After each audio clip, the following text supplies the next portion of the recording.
तेरे नाम का सुमिरन करके मेरे मन में सुख भर आया। तेरे नाम का सुमिरन करके मेरे मन में सुख भर आया। तुमसे बोलो सदगुरुदेव की जय। प्रेम से बोलो सदगुरु कबीर साहिब की जय।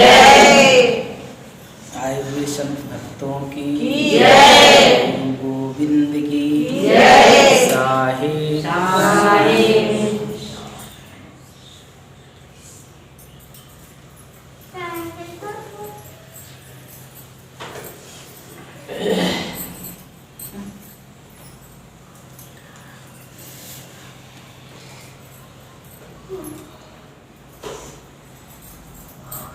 तो सभी लोग 22 तारीख को दीपावली मनाए होंगे।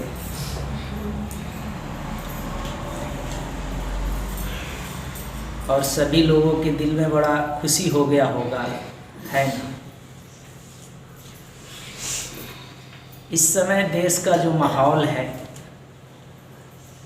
और जो आजकल सोशल मीडिया पर भी चल रहा है, दो ही बातें आजकल चल रही है कि मंदिर और मस्जिद, और दूसरी बात ये चल रही है कि हिंदू के लड़की मुसलमान के लड़के से शादी कर लिया और मुस्लिम की लड़की हिंदू के लड़के से। बस ये दो ही चीज़ आजकल सोशल मीडिया पर चल रही है और आप लोग भी बहुत देखते हैं, मोबाइल सब चीज़ पर यही चल रहा है सबसे ज़्यादा। लेकिन सदगुरु कबीर साहब कहते हैं, क्योंकि पहले मंदिर था तो तोड़कर मस्जिद बना दिया, अब मस्जिद थी तो तोड़कर मंदिर बना दिया। लेकिन साहब इस संसार के सभी मनुष्यों को कहते हैं कि मंदिर तोड़ो मस्जिद तोड़ो, इसमें नहीं मुजाका है। मंदिर तोड़ो मस्जिद तोड़ो, इसमें नहीं मुजाका है। दिल किसी का मत तोड़ो, यह घर खास खुदा का है।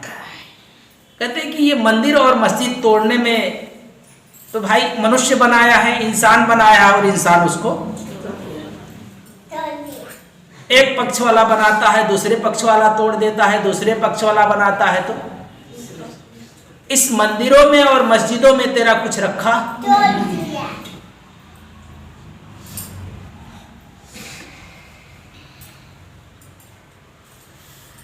कहते हैं कि इस विषय को तुम दिल पर लेकर मत ढो, लेकिन किसी व्यक्ति का दिल मत दुखाना। क्यों? क्योंकि ये तुम्हें जो ये मंदिर यानी शरीर रूपी जो मंदिर बनाया है, वह किसने बनाया? वह परमात्मा ने तुझे बना कर दिया।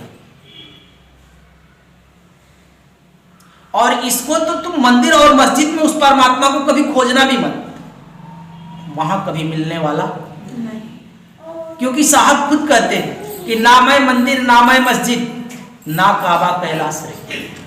ना वो मंदिर में है ना मस्जिद में, ना मैं जप में ना मैं तप में ना पूजा उपवास में। न तेरे जप में मिलते हैं, न तप में, न पूजा में, न उपासना में।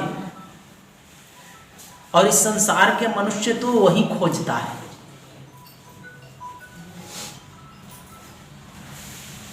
इसको तो खोजने का दूसरी जगह भी नहीं मिलती, खोजे भी कहां? ये दौड़ दौड़ कर वही खोजता, और तुम सब भी तो वही खोजते, हम सब भी वही जाते हैं खोजने के लिए। कितने झंडे लेकर के फहरा रहे हैं। तो तुम मंदिर तोड़कर मस्जिद बना लो, मस्जिद तोड़कर मंदिर बना लो, इसमें तुम्हारा क्या? और तुम सोचो कि ये भक्ति है, तो ये कोई भक्ति, ये कोई भक्ति ही नहीं। और ना ही कोई मंदिर बना करके उस परमात्मा को पाया है, और ना ही कोई मस्जिद बना करके वो खुदा को पाया है। अगर मंदिर और मस्जिद बनाने से अगर वो मिल जाता तो बड़ा सस्ता सौदा है।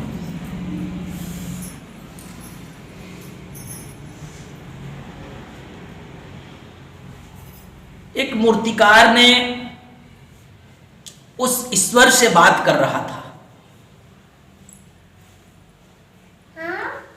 कि हे परमात्मा, हे ईश्वर, तुमने ये मूर्ति बना करके, तुमने एक जिंदा मूर्ति बना करके इस संसार में भेज दिया, और मैं भी यहां पर, उसने कहा कि तुमने तो अनंत मूर्तियां बना करके इस संसार में भेज दिया, मैं भी यहां पर अनंत मूर्तियां बना करके बेच दिया।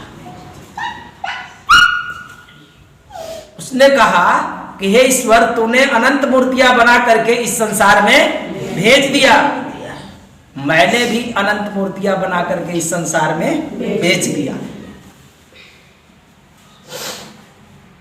देख करके तब मुझे अजीब लगता है जब तेरे बनाए हुए मूर्तियां आपस में लड़ते हैं और मैंने जो मूर्तियां बनाया उसके आगे सर झुकाते हैं, तब मुझे देख करके बड़ा अजीब सा लगता है, तब मुझे बड़ा ही हैरानी होती है।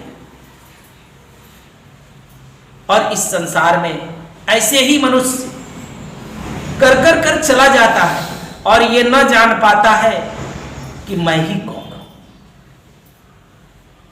मैं क्यों आया इस जगत में। बिल्कुल ही एक साइकिल की भांति इसकी जीवन चलते रहती है और पूरी कायनात एक साइकिल की भांति चक्कर खा रहा है।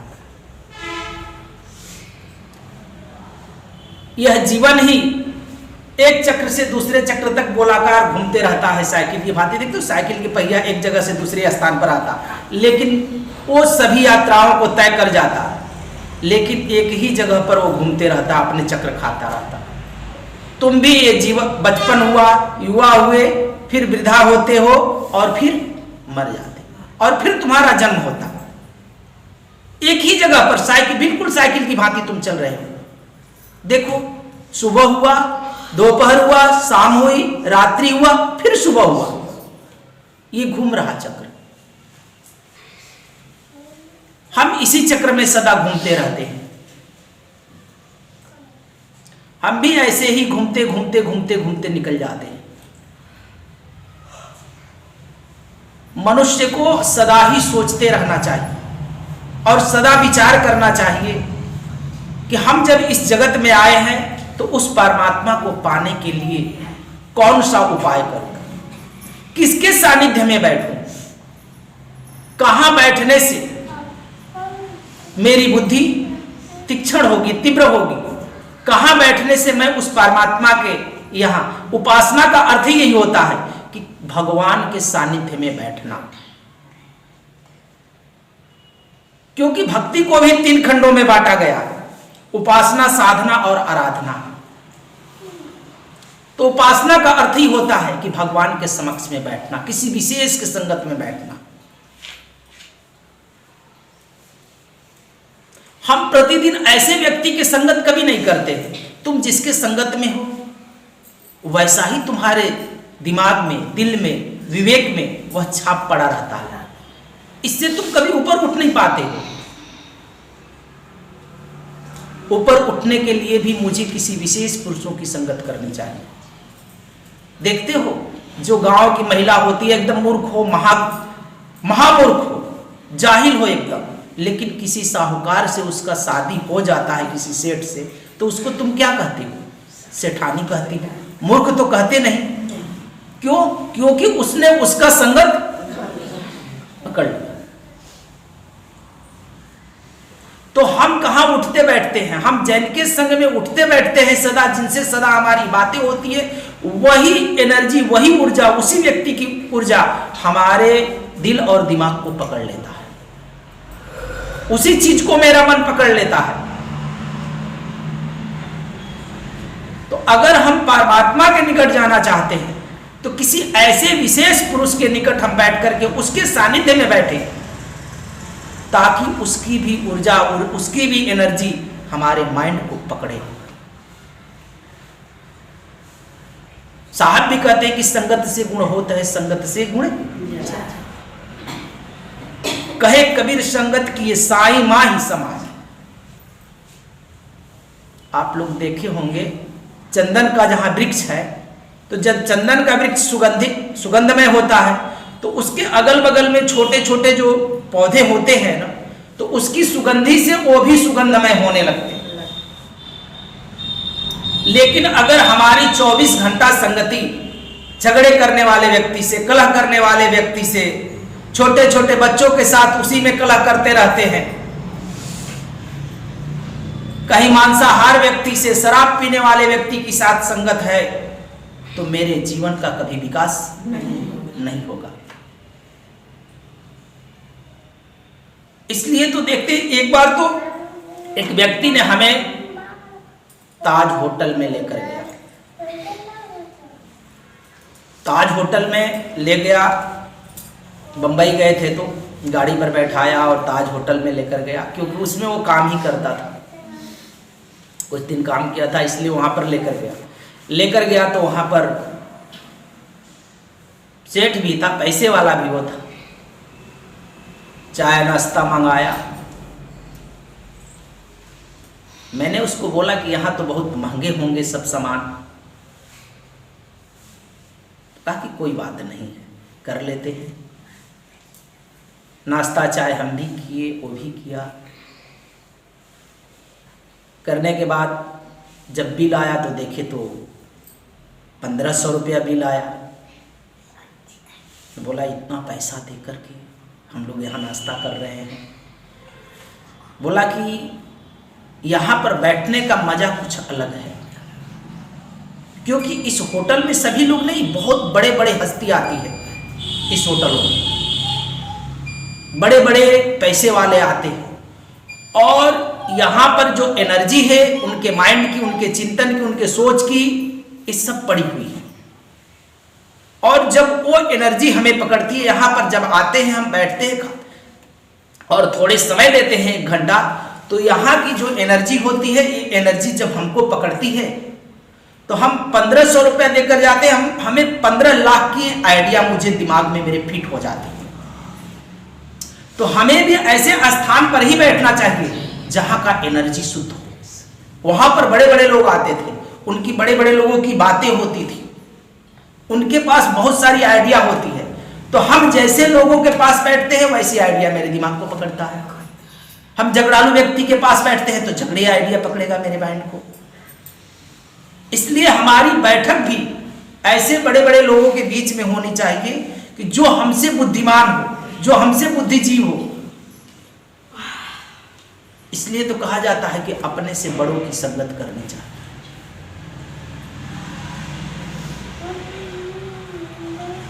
लेकिन हम क्या करते हैं, हम अपने से छोटों की संगत अत्याधिक करते हैं, और जब व्यक्ति छोटों की संगत करता है तो उसकी चिंतन तुम्हें पकड़ेगा।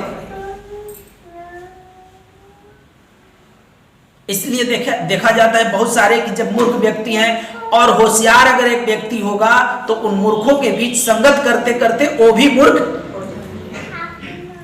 हो जाता है, वो भी मूर्ख की तरह, क्योंकि उसकी ऊर्जा उसे पकड़ने लगती है, उसकी माइंड उसको पकड़ता है।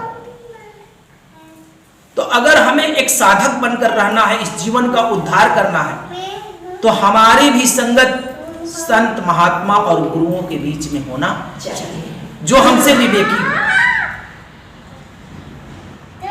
अब सब दिन महीना दिन 2 महीना 4 महीना गांव घर में ठेलम ठेली करते, और कभी एक दिन पूर्णिमा को एक दिन पहुंचा, तुमको कौन सा एनर्जी पकड़ेगा?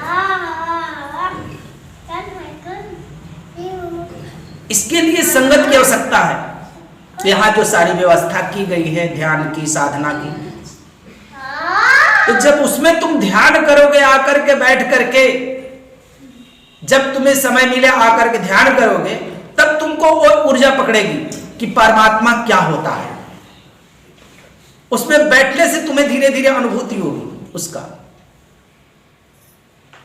क्योंकि उसमें इतनी ऊर्जा लगाई गई है, इतना साधना की, इसमें साधना की ऊर्जा है, ध्यान की ऊर्जा है, तप की ऊर्जा है, तो इसमें लगा हुआ है। तो जब तुम बैठोगे तब तुम्हें मालूम पड़ेगा। घर का बैठना तुम्हारा एक अलग है। कितने लोग तो यहां पर आते हैं लेकिन बैठते भी नहीं, नियम का भी पालन नहीं करते।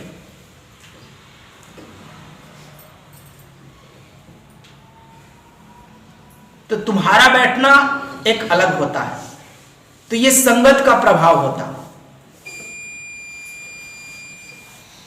इसलिए साहब कहते हैं कि मंदिर तोड़ो मस्जिद तोड़ो इसमें नहीं मुजाका है। तुम ये संसार की वस्तु में कुछ भी तोड़ो कुछ भी करो, ये तो छूट जाने वाला, ये तुम्हारे संग साथ तो नहीं जाता कि जाता।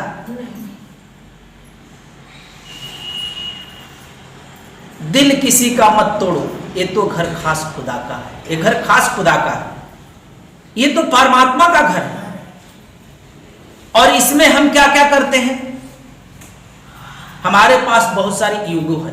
ईगो मतलब समझ में आ रहा ना, अहंकार। तुम्हें अहंकार पकड़ के रखा है। अब तुम्हारे भीतर तो इतना अहंकार पकड़ लिया है, और इस अहंकार के जैसे जैसे तुम्हारा ईगो गलता जाएगा वैसे वैसे तुम परमात्मा के निकट पहुंचते हो। जब तक तुम्हारा अहंकार नहीं मिटता है, काम क्रोध लोभ मोह द्वंद्वता ये सब धीरे धीरे जब तक नष्ट नहीं होगा। नष्ट कब होगा? जब किसी भगवान के निकट हम बैठते हैं तब। ये जैसे जैसे गलते जाता है वैसे वैसे हम परमात्मा के निकट पहुंचते जाते हैं। और जब तक हम नहीं पहुंचते हैं तब तक हमें पता भी कुछ नहीं चलता, और पहुंचने वाले को ही पता चलता है। जब उनसे पहचान होगी तब तुम्हें पता चलता कि ये जीवन क्या है। साहब कहते हैं कि पल भर की पहचान जगत में जीने का सामान दे गई। पल भर की पहचान, उससे एक पल का भी पहचान। तुम ऐसे व्यक्ति से पहचान कर लो, ऐसे व्यक्ति से मिलन कर लो कि मुझे जीने की शैली आ जाए। जीतो तो तुम भी हो। सुबह से लेकर शाम तक तुम क्या करते हो? तुम उसी में जीते हो जो तुमसे छूट जाने वाला है। तुम्हारा जो संग साथ जाने वाला है उसमें तुम कितना घड़ी और कितना बेला जीते हो। तो साहब कहते हैं कि पल भर की पहचान जगत में जीने का सामान दे गई। एक पल अगर उस परमात्मा से तेरी पहचान हो जाए, तेरी मिलन हो जाए, तो अनंत जन्म तेरा धन्य हो जाए। जो बार बार तेरा जन्म और मरण की जो चक्र लगा है, और चक्र क्यों लगता है जन्म मरण की? कि मेरे भीतर वासना पड़ी रहती है और मेरा मृत्यु भी निकट आ जाता है। तुम तो सोचते ही जीवन गुजार देते हो कि आज इतना बटोरा, कल इतना बटोर लूंगा, परसों ये कर लूंगा, चौथे रोज ये कर लूंगा। यही सोचते सोचते तुम हर दिन जिए चले जाते हो, लेकिन जाते जाते भी तुम्हारा कोई काम पूरा होता नहीं। कोई भी काम तुम नहीं सिद्ध कर पाते हो, और जाते समय में भी लगता है कि हमारा सारा कार्य अधूरा है। इसलिए तुम पूर्व जन्म का आयोजन भी कर लेते हो। तो साहब भी कहते हैं कि पल भर की पहचान जगत में जीने का सामान दे गई, पाने की अभिलाषा खुद को खोने का वरदान दे गई। जो पाने की उसकी अभिलाषा थी मेरे जीवन में कि वो मिल जाएगा, लेकिन उसके मिलते ही मुझे इस संसार को भुला देने की मुझे क्षमता चाहिए। तो कहते हैं कि पाने की अभिलाषा खुद को खोने का वरदान दे गई, कि इस जगत को खो देना ही श्रेष्ठतम है। यहां से तुम कुछ लेकर जाने वाला नहीं, इसलिए इसे खो देना ही सर्वश्रेष्ठतम है। और मरते हुए व्यक्ति भी अभी चाहता कि मैं कुछ दिन जी लूं, मेरा कोई वस्तु कोई लेकर न चला जा। काल पुरुष तुम्हारे प्राण को छीनता है, तुम जाना भी नहीं चाहते। संसारी और सन्यासी में यही फर्क होता है कि संसारी समस्त वस्तुओं को दे देता है, और तुमसे काल क्या करता है? छीनता है। वो अपने प्राण को भी उस परमात्मा की चरणों में भेंट चढ़ा देता, अपने जीवन को ही उस परमात्मा की चरणों में भेंट चढ़ा देता। तुम तो वो करते हो कि उसके दरबार से घंटा पंखा कुल खोल कर बेच डालते हो। यहां पर यही चलता है। सुना हूं कि काली माईतर का कोई पेटिये तोड़ देता है, हनुमान जी और के आंखें निकाल लेता है इस गांव के लोग। तो तुम तो उनके भी आंख निकाल लेते हो।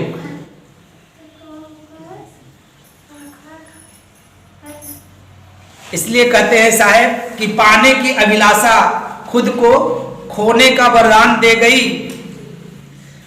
पलकी प्रथम रुझान अंत में मिटने का अरमान दे गई। कहते हैं कि पल की मिलन की जो रुझान थी वही मेरे भीतर वह अरमान जगाता है। इसलिए सबसे पहले हमें पल भर की पहचान जगत में जीने का सामान दे गई। तो जब तक हम उस पल भर मिलन नहीं करते हैं, ये प्रतिदिन का जो ध्यान है, प्रतिदिन के जो सुमिरन है, मेरी साधना है, तो इससे ही उसकी मिलन होती है। और मिलन तो तभी होता कि संगत, और संगत हमारा क्या है, वह संगत आपको जानना पड़ेगा कि हम संगत कौन सा करते हैं सुबह से लेकर शाम तक। अगर वह संगत की एनर्जी अगर आपको पकड़ती हो और आप सुबह से शाम कभी ध्यान पर बैठते हो, तो एनर्जी जब एक्टिव होता है तो तरह तरह के विचार उठते हैं। तो आपके वो संगत के कारण है कि मेरी संगत कौन सी है,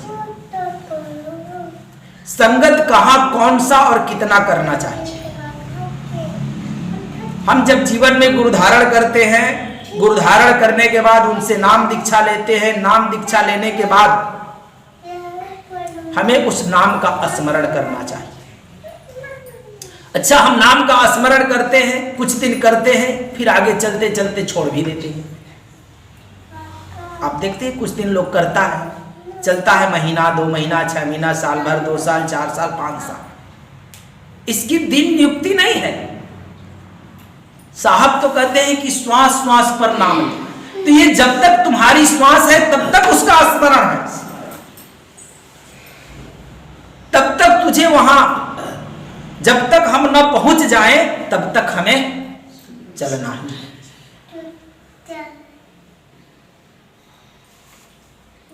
अब तुम भी सोचते हो कि कितना दिन, कब तक करते रहेंगे ऐसे, कब तक इसको लेकर चलेंगे, कब तक ढोएंगे। तुम भी थक जाते हो। ये मत पूछो कब तक, कब तक।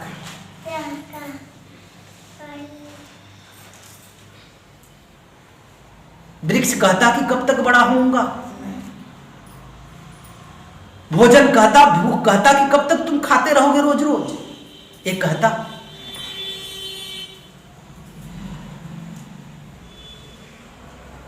तो ये मत पूछो कब तक, जब तक तुम्हारे भीतर वाला तृप्त न हो जाए तब तक तुम चलते रहो।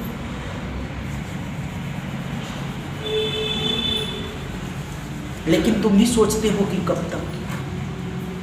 ये कब तक का सोच ही तुझसे, उसके मिलन से तुम्हें रोकता है। जो उसी का हो गया वो थोड़ो पूछता कि कब तक, कि वो पूछता कि कब तक, वो तो नहीं पूछता। इसका मतलब कि हम अभी उसी का नहीं, हम किसी कारणवश किए जा रहे हैं कि कुछ मिलेगा, ये जानकर, क्योंकि उससे मेरा अभी प्रेम लगा नहीं। जिससे प्रेम लग जाए वो पूछता कि कब तक।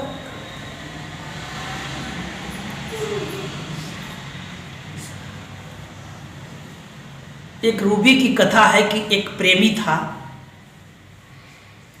और अपने प्रेमिका के द्वार पर दस्तखत दिया, गया।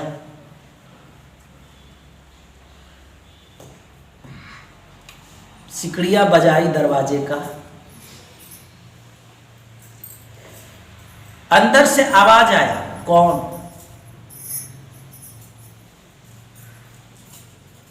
इसने कहा कि मैं हूं।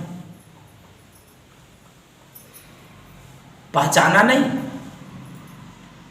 इतना कहा तो अंदर से आवाजें बिल्कुल शांत हो गई, बिल्कुल सन्नाटा छा गया। फिर इसने सिकड़ी वापस बजाई। बड़ी मुश्किल से कुछ देर के बाद में फिर धीरे से आवाज आई कि कौन? उसने कहा कि मुझे नहीं पहचाना, मैं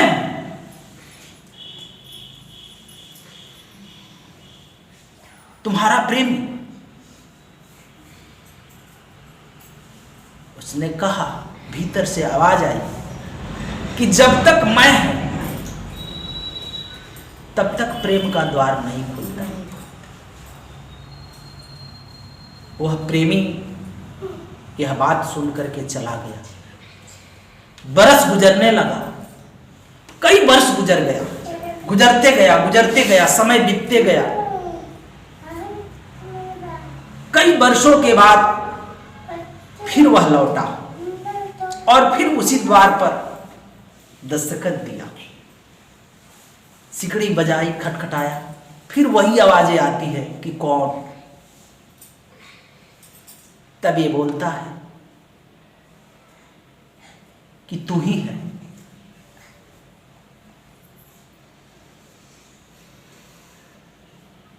तू ही है बस, और कोई। दरवाजा खुलता है। जब तक मैं का भाव पड़ा है, मैं हूं, मेरा है, तब तक वह द्वार कभी खुलता।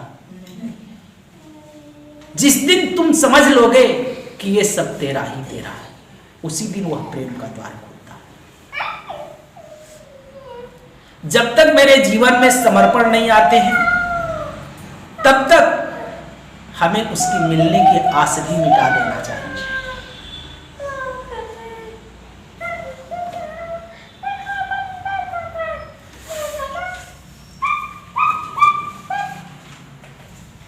और यहां पर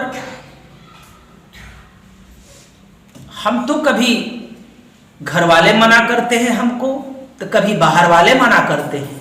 कभी मेरा घर उजड़ जाएगा तो कभी मेरा द्वार उजड़ जाएगा। लोग तो अभी तू में ढकेलते हैं कि देख, तू इसमें डूब जाएगा तो तेरा घर वाला क्या करेगा, बाहर वाला क्या करेगा, घर द्वार सब बिखर जाएगा। तुम तो इसी को संभाल बैठे हो, जैसे कि सदियों सदियों से तुम्हें यही रहना है। और यही कर कर तुम्हारी जीवन ये जा रहे हैं। और ऐसे ऐसे कितने जीवन तुमने जी लिया, बहुत बार भी जीना पड़ेगा। इसलिए जीवन रहते ही उसकी मिलन होनी चाहिए। एक बार क्या हुआ कि 15 मेढक 25-30 मेढक थे, 25 मेढक थे, और 25 मेढक जा रहे थे। 5 मेढक अचानक कुआं में गिर जाते हैं। अब एक मेढक जो है, उसमें से कोशिश सभी मेढक करते हैं कि बाहर निकल जाए कुआं से, क्योंकि अभी 20 मेढक मेरा बाहर मित्र जो है आवाज कर रहे हैं। तो इसमें से पहला मेढक अपना निकलने की कोशिश किया। जैसे ही कोशिश करना शुरू किया तो ऊपर वाले मेढक भी आवाज करने लगे कि क्या व्यर्थ का परिश्रम कर रहा है, अब तो तू कुएं में गिर गया, अब तेरा कुछ नहीं हो सकता, अब कुएं में गिर गया, तेरा कुछ नहीं हो सकता, व्यर्थ का परिश्रम मत कर। पहला मेढक ने कोशिश करके छोड़ दिया। दूसरा मेढक भी ऐसे ही करने लगा। फिर ऊपर से आवाजें आई कि तुम काहे के लिए कोशिश कर रहा है, व्यर्थ का कोशिश कर रहा था, तो कुएं में से बाहर नहीं आ सकता। वो भी कोशिश करके छोड़ दिया। तीसरे ने भी कोशिश किया, फिर ऊपर से हल्ला किया लोग कि काहे के लिए तू कोशिश कर रहा है, बेकार में कोशिश कर रहा है, मेहनत फ्री का है, कुछ मिलने वाला नहीं, तू बाहर नहीं आ सकता। वो भी सोचता है कि मेरा जीवन कुएं का है, मान लेता है ये कि जीवन मेरा कुएं का है। ऊपर वाले भी आवाज दे रहे हैं कि देख भाई तेरा जीवन बस कुएं में गिर गया तो जीवन तुम्हारा बस कुएं में, बस उसी में सुखी शांति से रहो। चौथा भी परिश्रम करना शुरू किया, फिर ऊपर से चिल्लाहट की आवाज आई कि क्यों फ्री में मेहनत कर रहा है, तुमको समझ में नहीं आ रहा, इतने लोग थक गए, तुम फ्री में मेहनत कर रहा, तुम कौन सा बाहर निकल जाएगा। अरे जीवन तुम्हारा है कुएं का, अब शांति से कुएं में ही तुम जियो। अब 4 मेढक ऐसे ही कोशिश करके छोड़ दिए, 5वां ने कोशिश करना शुरू किया। 5वां कोशिश करते रहा, लोग चिल्लाते रहे कि ऊपर मत आओ, ऊपर मत आओ, ये जीवन नहीं है तुम्हारा, अब तुम कभी नहीं निकल सकते हो कुएं से, जो कुआं में गिर गए सो अब वही जीवन है, उसी में सुखी शांति से उतने दूर में अपना कूद छलांग मार करके जीवन बिता लो। लेकिन 5वां जो मेढक था वो परिश्रम करते ही रह गया, मेहनत करते ही रह गया, वो करना कभी छोड़ा। जब वो मेहनत करना नहीं छोड़ा तो 2-3 घंटे बाद वो क्या हुआ कि वो बाहर निकल गया कोशिश करते करते। ऊपर वाले भी मेढक आश्चर्य खाने लगे और जो पानी में थे कुएं में गिरे हुए कि भाई ये घटना कैसे घट गई, ये तो हो नहीं सकता था, ये कैसे निकल गया। लोगों ने उससे पूछा कि भाई तुमने कैसे निकल गया इस कुएं से, हम लोग इतना मना करते थे कि तुम मत आ मत आ। मालूम है जब पता लगाया गया तो पता चला कि कुएं के मेढक था सो बहरा था, उसको लगता नहीं था कि कोई मुझे मना कर रहा है, उसे लगता था कि सब लोग कह रहा है कि ठीक है और कोशिश कर और कोशिश कर, और इसलिए मैं बाहर निकल आया। सबकी आवाज और सबकी हिम्मत मिली तो मैं बाहर आ गया। ऐसे ही तुम जब संसार में भक्ति करने चलते हो तो तुम्हें सभी लोग तरह तरह की बातें कहना शुरू करते हैं और उनकी बात मान करके तुम भी समझते हो कि मेरा ये जीवन बस यही है और इसी में ये जीवन व्यतीत करें। यही कारण है कि तुम कभी उस परमात्मा का मिलन नहीं कर पाते। तुमको हजारों लोग समझाने वाले मिल जाते, घर के लोग समझाते, पति समझाता, बच्चे समझाते, अगल बगल के लोग समझाने चले आते कि तुम ये क्या कर रहे हो, तुम क्यों भगवान कहीं किसी को मिला है इस कलयुग में, मिलता है कभी, यहां नहीं होता तो हित नात रिश्ते वाले तुम्हारे खबर पर खबर आने लगते हैं कि तुम ये क्या कर रहे हो, नाहक का जीवन बर्बाद कर रहे हैं। अभी तक किसी को भगवान मिला, लेकिन जिसने कोशिश किया उसे आज भी मिला है और मिलता। जब तुम्हारी उससे लगन लग जाएगी उसी दिन वो मिल जाएगी। लेकिन लगन लगाए हैं गैया में, बचिया में, पड़िया में, खेत में, बधार में, जगह में, जमीन में, नाती में, नतकुर में, पतोह में, बेटा में, तो मिलेगा कौन? उससे तुम संपन्न हो, भरे हो, वो भरा पड़ा है तुम्हारे पास। जिससे तुमने लगन लगा लिया, जिस पर तुमने ध्यान दे दिया, वो वस्तुएं तुम्हारे पास मौजूद है। तुमने उस परम से मिलने के लिए कभी ध्यान नहीं लगाया। ध्यान लगाया होगा तो एक रति के जोर लगाए छोड़ दिए भरमासा, थोड़ी सी जोर लगाया भर महीना छोड़ दिया। साहब भी कहते हैं ना कि एक रति के जोर लगाए छोड़ दिए भरमासा, धोबिया जल बीच मरता पियासा। चारों तरफ परमात्मा मौजूद है, कभी तुम्हारी आंखों से दिखता?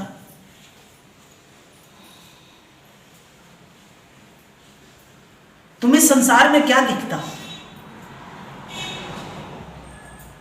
देखते हो यहां पर जितने भी ऋषि मनुष्यों ने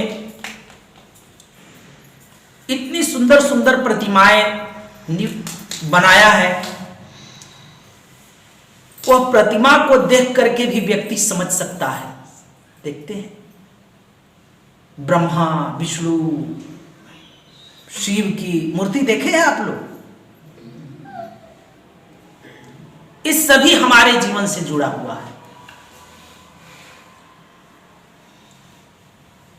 ये जो प्रतिमा प्रतिमा है ना, जीवन के प्रतीक की तरफ इशारा करता है। वहां मैं ये नहीं कहता कि वो परमात्मा है, वह मूर्ति है, जो प्रतिमा है, जो प्रतीक बनाया गया है, यह जीवन के प्रति बनाया गया है। इसीलिए तुम क्या करते हो, तुम उसे देख करके माथा टेकते हो, और जिसको समझना होता है सुगना समझे सैन, तो जो समझने योग्य होता है वह इशारा को समझता है कि वो क्या कह रहा है प्रतिमा, मनुष्यों ने क्या दिया है इस संसार को। ब्रह्मा जी का आसन कहां लगा रहता है पता है? हा? ब्रह्मा जी किस पर बैठते हैं? हा? कमल फूल पर बैठे रहते हैं। और कमल कहां खिलता है जी? पानी में कि कीचड़ में? घर में पानी रख देना, उसमें कमल आएगा।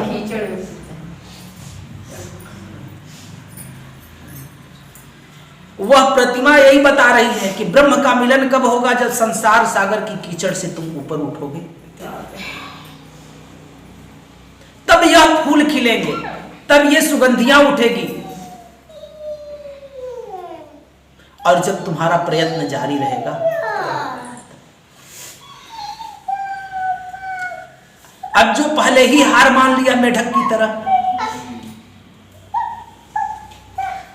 कि भाई यही मेरा जीवन है, बहुत सारे लोग इसमें यही मान लेते हैं कि चलो कंठी टांग लिए, अब हो गया, अब क्या करना है, कुछ करना पड़ता है, अब टांग लिए हैं, निभाते रहेंगे जब तक रहेगा सांस, तब तक आते रहेंगे जाते रहेंगे, क्या करना है।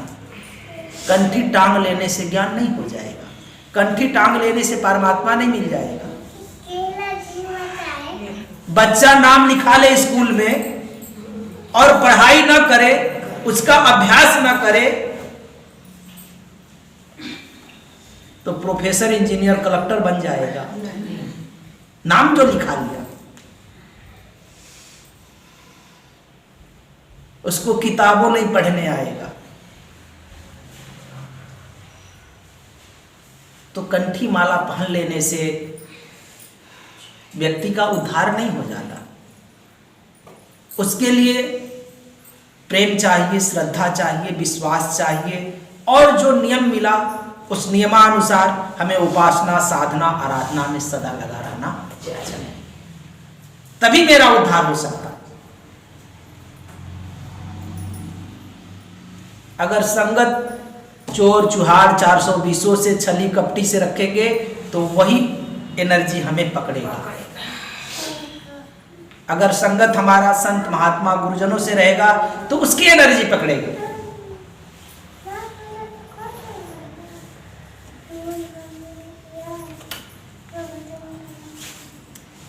शादी जो होता है, क्योंकि पहले बताया मैंने कि दूसरा विषय है शादी,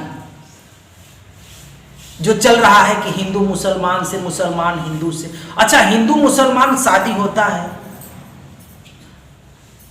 हिंदू मुसलमान शादी होता कि लड़का लड़की शादी होता तो संसार बसता। ये हिंदू मुसलमान से कैसे शादी होता है?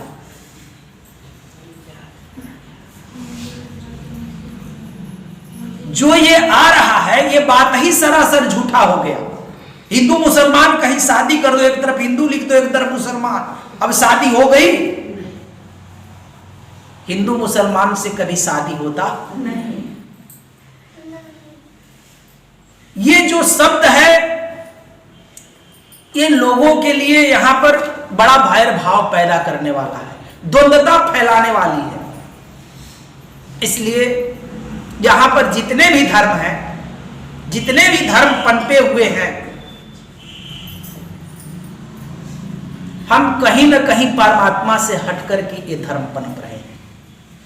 जितना भी धर्म पनप रहा है, उस परमात्मा कौन सा धर्म वाला हो सकता, जरा विचार करिए। और हिंदू वाला है परमात्मा तो मुसलमान हिंदू, अब मुसलमान में कौन रहता है? अगर मुसलमान वाला है परमात्मा तो इसका मतलब है कि 10-20 परमात्मा है अलग अलग, 10-20 है ना। हिंदू का अलग, बुद्ध का अलग, महावीर, अनेक सभी का, बौद्धिस्ट का अलग, जैनियों का अलग, ये कितने परमात्मा है।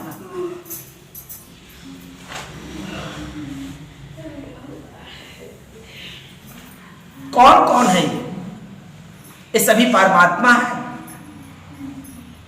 इसलिए साहब ने एक जजमेंट दिया है,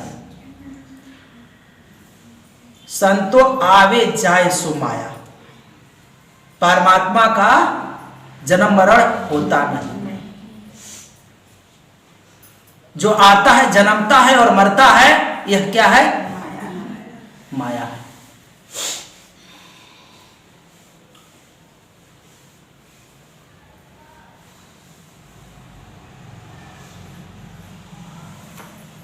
जन्म मरण किसी परमात्मा का नहीं होता, क्योंकि वो अजन्मा है, अका है, अडोल है, अबोल है, नित्य है। तो वह परमात्मा कैसे हो सकता?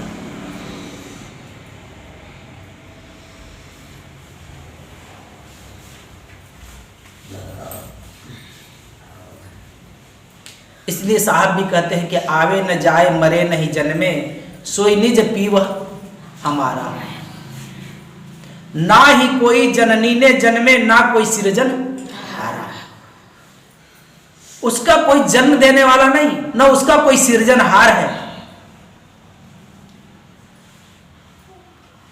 यहां तो भगवान के माई बाबू दादा दादी काका काकी चाचा चाची सभी हो जाते हैं, है ना।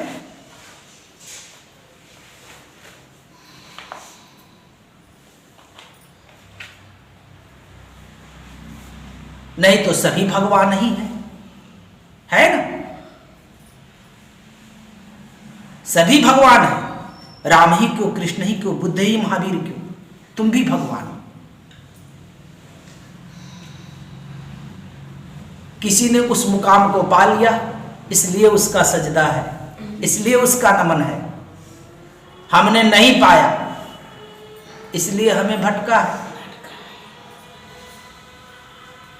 कोशिश हम भी करेंगे तो हम वहां पहुंच सकते हैं। 5 मेढक में एक ही मेढक पार हुआ था, सब नहीं। और वो क्यों पार हो गया? क्योंकि उसने अपने कान को बहरा था। अगर वो भी सुनने वाला होता ना, तो तुम सभी सुनने वाले में से हो, कान के बहरे नहीं कि फलाने ने क्या कह दिया, ढेकाने ने क्या कह दिया, उसने क्या कहा, तो तुमको सुनाई पड़ रहा। इसलिए तुम्हारी एक न एक दिन तुम इस रास्ते से विफलता अपने को हासिल करोगे। जो व्यक्ति भक्ति करता है वो संसार को नहीं सुनता है कि कौन क्या कह रहा है, वो अपने रास्ते चलता है। संसार को सुनने वाला व्यक्ति कभी भक्ति करता नहीं। क्योंकि अगर तुम जाओगे किसी से झगड़ा करोगे तो कहेंगे ये सत्संग, फटाक से कहेगा, तो तुमको तकलीफ होगा तो कहेगा कि हम न में कटा लेंगे, न सत्संगी रहेंगे, न इससे कम रहेंगे, लड़ेंगे बराबरी में।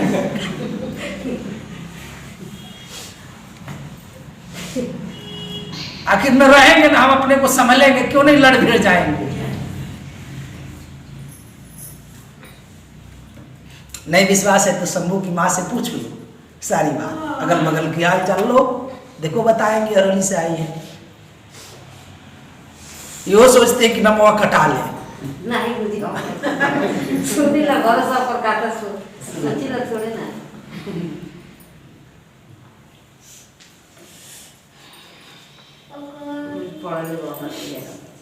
तो हमें भी उस भक्ति करने के लिए परमात्मा की अपने भीतर से, जो मेरे भीतर अहंकार है, द्वंद्व है, लोभ है, मोह है, इस सब कुछ हटा करके, और हमारी संगति भी अच्छे से अच्छे लोगों से होनी चाहिए।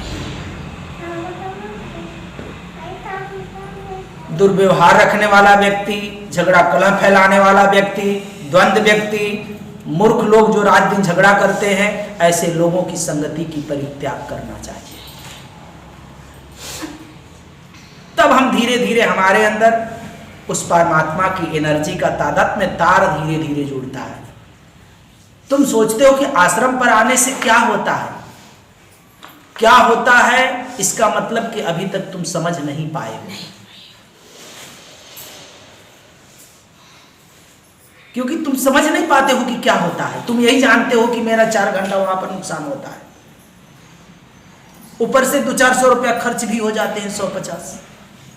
तो तुम ये सोच रहे हो, यानी तुम्हारे भीतर जो माइंड में है तुम्हारी नेगेटिव सोच, तुम जो 4 रुपये खर्च करते हो ना, 400, 200, 400, इसके बदले में तुम्हें कई प्रकार की एनर्जियां तुम्हारे भीतर समाती हैं। जो तुम्हारे कार्य जीवन में कुछ नहीं होते हैं उस कार्य को करने की ताकत देती है, वो मिलता है तुम्हें, और शक्तियां तुम्हारे भीतर उतरती है। तुम्हारे माइंड में ऐसे आइडिया उत्पन्न होने लगते हैं जो कार्य नहीं सिद्ध होते।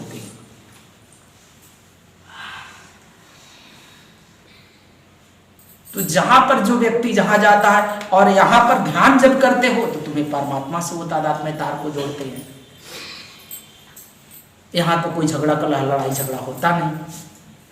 तो यहां तो ये इसकी एक एक ईट साधना की एनर्जी से, और तुम भी आते हो तो भजन गाते हो, बाहर में क्या करते हो, लेकिन यहां आते हो तो तुम्हारी माइंड कुछ और काम करती है। आदमी वही रहता है, लेकिन जब उसकी एनर्जी दूसरी पकड़ लेती है तो उसका माइंड उस समय के लिए चेंज हो जाता है। इसलिए जहां पर संत होते हैं, जहां सत्संग होता है, जहां गुरु आश्रम होता है, वहां समय मिले तो व्यक्ति को नित्य 1 घंटा 2 घंटा समय देना चाहिए, प्रतिदिन ही देना चाहिए, एक दिन नहीं। तो तुम एक दिन अपने को पाओगे कि कल जो मैं था आज वो नहीं, आज मेरे भीतर सहने की क्षमता, हमारे पास साधन करने की ताकत, ध्यान करने की क्षमता, दान देने की क्षमता भीतर से बढ़ गई। ये तुम अपने पास पाओगे।